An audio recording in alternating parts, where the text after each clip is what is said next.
I think American business has come through a serious crisis because of the collapse of the financial sector and the resultant weakening and recession. Wages have become relatively flat.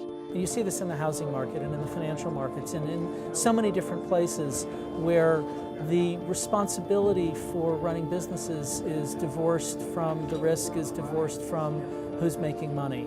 And I don't think that's what capitalism is supposed to be about.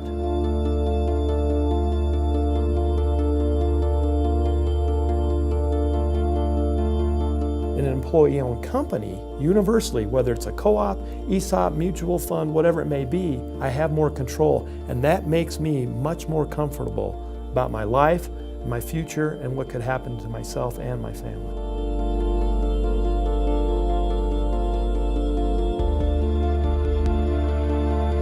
The original idea for ESOPs, the concept was invented by an economist named Lou Kelso, a little bit of an unconventional economist in the 1950s. And he had this idea that capitalism has a problem. And the problem is that there aren't enough capitalists, that there's no way for ordinary working Americans to share in the value that they're creating in the workplace.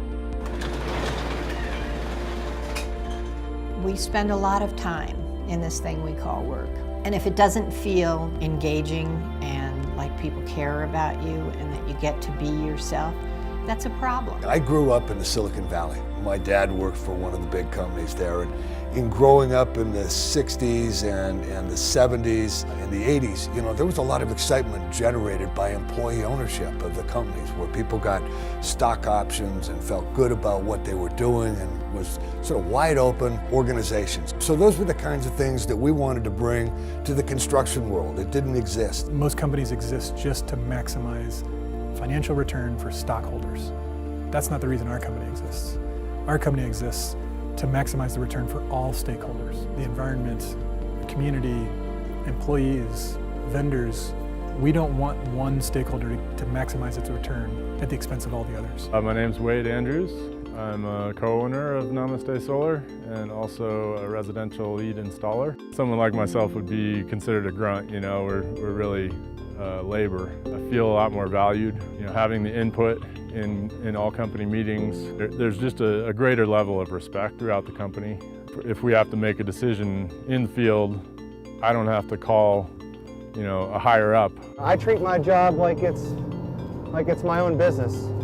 Knowing that you have great people around you, respectful relationships, and people doing great things. I lined up well with DPR because they took that very corporate ladder and in effect lay it on its side to where you have equal access to action and influence. You don't have to climb a ladder to be influential. When the company that I worked at was bought up by a larger corporation, they offered early retirement to people that were 55 years old and older. It was a really, really crappy feeling that all the years of experience that I had, that there wasn't that much value to it. New Belgium was more than happy to have me for peace of mind and for being valued and appreciated. I'm really happy to be where I'm at. There's a 401k available that I contribute to, and then the ESOP part of it, every year that grows. So that's also going to help immensely when Rose and I decide that we're going to retire and that we're going to take the Airstream and head for the lake. 5 years ago, I sold my house that I was in and bought another house. And I never graduated college or anything else, but through the open book management, I was able to do that myself. I remember thinking as I'm doing all this and they're signing the papers and they're looking at me like, who is this guy? Like, wow, because I'm an owner in New Belgium and there's open book management and I'm able to do this and do a $500,000 transaction.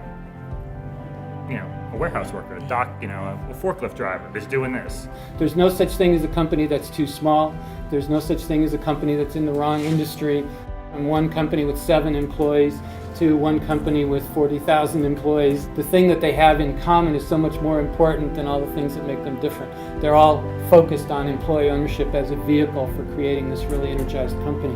You have something like 11,000 ESOPs in the United States today across all industry sectors, across all kinds of recognizable brands, and thousands of companies that you just never would have heard of.